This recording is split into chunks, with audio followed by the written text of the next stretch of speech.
For more on tech at CES and more, we're joined by Scott Schober. He's president and CEO of Berkeley Varitronics Systems. Scott, we just saw a recent report that revealed 20%, there's 20% fewer Chinese exhibitors at CES than last year. Is this all an impact from the trade war? Yeah, I do think that's a big part of it, certainly. And when you think about it, that's a major attendance factor. About 1/3 of between exhibitors and attendees are Chinese. So if that's 20% less, that's a dramatic amount of people that are not there selling products and exhibiting and walking the floors, gaining insight into innovation there. So that's a substantial drop from last year, and it's concerning, and it's probably a direct result of all the trade tensions that have been going on between the U.S.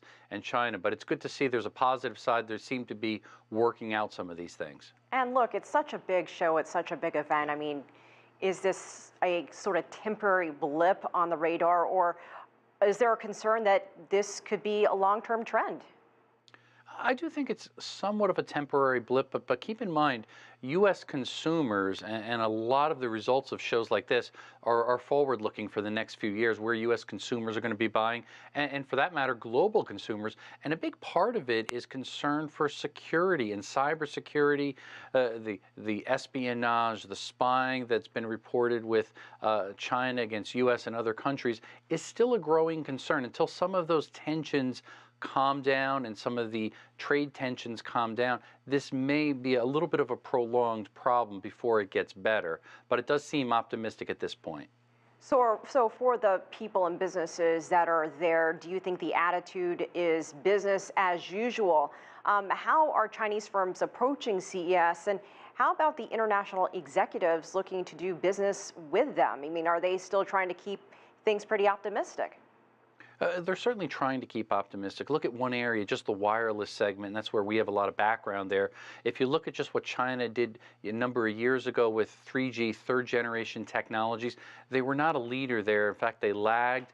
They didn't develop a standard. It was not successful.